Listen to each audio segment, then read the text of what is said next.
Friends, आज मैं मेरा नीट एग्जाम की जो दर्द सहा है वो आपको बताना चाहूंगा। तो फ्रेंड्स, वीडियो को पूरा देखो, प्लीज स्किप मत करो। तो चलिए वीडियो को शुरू करते हैं। हाँ, मैं नीट ड्रॉपर था।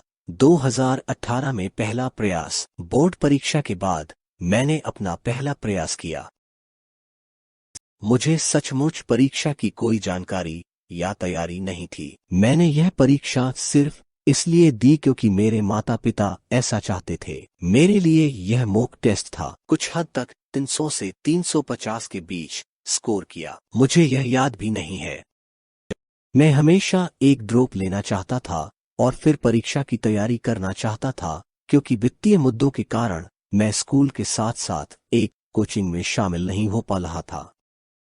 2019 में दूसरा प्रयास था। मैंने दिल्ली में एक कोचिंग संस्थान ज्वाइन किया और नीट की तैयारी शुरू कर दी। मैंने कड़ी मेहनत की और 479 अंक प्राप्त किए। कारण गलत दिशा में प्रयास। कोचिंग परीक्षाओं में चमकने की दौड़ में मैंने कोचिंग मॉड्यूल और नोट्स पर अधिक ध्यान केंद्रित किया और एनसीईआरटी की उपेक्षा की। मुझे नहीं पता कि मैंने ऐसा क्यों किया, लेकिन मैंने ऐसा किया। जैसे एनसीईआरटी को नजरअंदाज करना वास्तव में एक अपराध है, लेकिन कहीं न कहीं मेरे दिमाग में मुझे पता था कि मुझ में क्षमता है। इसलिए मैंने फिर से ड्रॉप करने का फैसला किया। 2020 में तीसरा प्रयास किया। सेल्फ स्टडी इस बार मेरा हथियार थी। बचपन से ही मैंने कभी किसी तरह की ट्यूशन नहीं ली। मैंने हमेशा स्वाध्याय पर भरोसा किया और यहाँ मैं अध्ययन के अपने मूल तरीके पर फिर से वापस आ गया। मैंने वास्तव में फिर से कड़ी मेहनत की और 579 अंक प्राप्त किए। मुझे और मेरे परिवार को पूरा यकीन था कि मुझे एक सरकारी मेडिकल कॉलेज मिलेगा, क्योंकि पिछले साल मेरे अधिवास राज्य के लिए कट ऑफ अंक लगभग 570 थे। लेकिन बूम, रैंक मुद्रास्फीति। मेरी रैंक 3 शून्य के से 4 शून्य के बीच थी। इसकी कतई उम्मीद नहीं थी। मैं बर्बाद हो गया था। परीक्षा के बाद मुझे बहुत उम्मीदें थी और इसलिए मैंने अपनी किताबें पैक कर ली थी, लेकिन नतीजों के बाद मुझे उन्हें खोलना पड़ा। मैं लगभग 10 दिनों से सचमुच रो रहा था।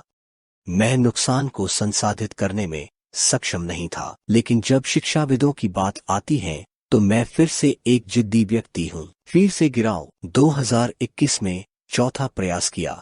मैंने टेस्ट सीरीज के लिए डीएलपी लिया और फिर से तैयारी शुरू कर दी। मुझे पूरा यकीन था कि इस बार मुझे एक सीट मिलने वाली है, क्योंकि मेरे ड्रॉप ईयर्स में हर समय मेरे पास सही अवधारणाएं थी, लेकिन मूर्खतापूर्ण त्रुटियों के कारण मुझे लगभग 100 अंकों का नुकसान होता था। 2019 में मैंने 607 अंकों के लिए प्रयास किया, लेकिन 80 अंक खो दिए और 579 अंक प्राप्त किए। यह पहली बार था जब मैं परीक्षा केंद्र पर जाने से पहले चिंतित महसूस नहीं कर रहा था। बड़ी उम्मीदों के साथ मैंने अपना पेपर शुरू किया। जीव विज्ञान के एक बहुत ही आसान खंड के साथ मैं पहले से और भी अधिक आश्वस्त हो गया था। मैं केमिस्ट्री सेक्शन में चला गया। यह मेरे लिए मध्यम था, क्योंकि मैं अकार्बनिक रसायन शास्त्र में खराब हूँ। मैं इसकी तैयारी कभी नहीं करता। मैंने सोचा कि कोई बात नहीं, मैं इसके लिए भौतिकी में इसे बनाने जा रहा हूँ। मैं अपने मॉक टेस्ट में भौतिकी में 40 प्रश्न कर रहा था और यह हमेशा मेरी ताकत थी।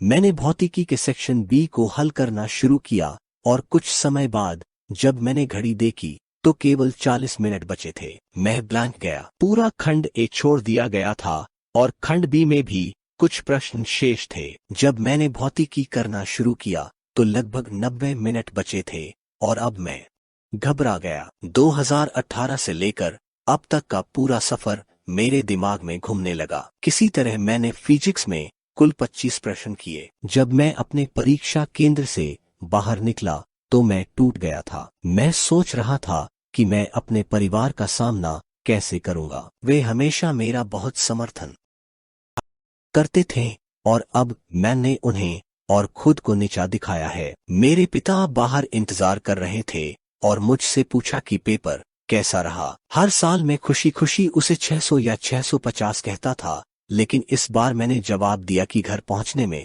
कितना समय लगेगा। वह समझ गया कि कुछ गड़बड़ है। मैंने अपना हेलमेट पहना और वापस रास्ते भर रोता हुआ अपने घर पहुंचा। सभी ने मुझे आश्वस्त किया कि भौतिकी सभी के लिए कठिन थी, लेकिन व्यर्थ। मैं आत्मघाती विचारों के साथ अवसाद में था। मेरे लिए इस बात को स्वीकार करना बहुत मुश्किल था कि मैं फिर से फेल हो गया। मैं अपने स्कूल के दिनों में हमेशा एक टॉपर किस्म का छात्र था। मैंने कभी सपने में भी नहीं सोचा था कि ऐसा भी दिन आएगा। मेरा टोटल 529 था। मेरा परिवार मेरी ताकत था। उस दौरान मेरे छोटे भाई ने जेईई मेंस के माध्यम से आईआईआईटी सूरत में सीट हासिल की और मैं उसकी काउंसलिंग प्रक्रिया में व्यस्त हो गया। उनकी सफलता मेरी हालत का इलाज थी। वह मेरी ताकत, आलोचक और क्या नहीं के सबसे बड़े स्तंभ रहे हैं। यह उनका चयन था जिसने मुझे मजबूत वापसी करने की ताकत दी। मैं आज जो कुछ भी हूँ सिर्फ उन्हीं की और उनके चयन की वजह से हूँ।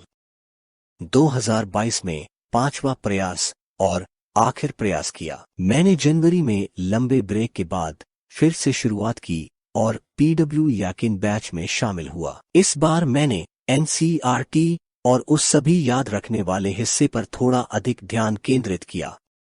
परीक्षा से ठीक 2 हफ्ते पहले मेरे भाई ने एक सख्त माता पिता की तरह व्यवहार करना शुरू कर दिया। मैं क्या कर रहा था इस पर पैनी नजर रखता था कि मेरा रिवीजन पूरा हुआ या नहीं, और भी बहुत कुछ। मुझे इस बात के लिए उन पर गुस्सा आता था क्योंकि वह कभी ऐसे नहीं थे। अब मैं समझ गया कि यह उसका तरीका था मुझे वह अंतिम धक्का देने का, एक सख्त बड़े भाई की तरह काम करके। 17 जुलाई को जब मैं अपने सेंटर जा रहा था तो मेरे भाई ने मजाक में सुझाव दिया कि मुझे बाइक पर जाने से बचना चाहिए, नहीं तो मैं पिछले साल की तरह ही हेलमेट में रोता हुआ वापस आऊंगा। और चूंकि यह मानसून था इसलिए मैंने कैब बुक की। मैं वास्तव में एक ही समय में बहुत नर्वस और आश्वस्त था। मैंने कुल 712 का प्रयास किया। बाद में उस दिन शाम को मैंने और मेरे भाई ने अनौपचारिक उत्तर कुंजी से पेपर की जांच की और यह 652। आधिकारिक उत्तर कुंजी -647 था। हम चारों अभिभूत थे। यह एक सपने के सच होने जैसा क्षण था। 4 साल के लंबे संघर्ष और कड़ी मेहनत रंग ला रही थी। जीएमसी पाने के लिए संघर्ष करने से अब हम एम्स कॉलेजों की ओर देख रहे थे। मैं थोड़ा निराश था क्योंकि मैं बहुत बेहतर कर सकता था, लेकिन वैसे भी मुझे एमबीबीएस के लिए सीट मिल ही जाएगी और वह भी एम्स नए वाले में। इसलिए मैं अब खुश हूँ। मेहनत कभी बेकार नहीं जाती। दोस्तों, अगर आपको एक अच्छा डॉक्टर बनना है तो उसके लिए आपको नीट एग्जाम जरूर देना पड़ता है और आपको उसमें कड़ी मेहनत करके उस एग्जाम को अच्छी रैंक से पास करना पड़ता है। तब जाके आपको एक अच्छा सा टॉप गव मेडिकल कॉलेजेस मिलता है और आप उससे अच्छा एमबीबीएस कर सकते हैं। धन्यवाद।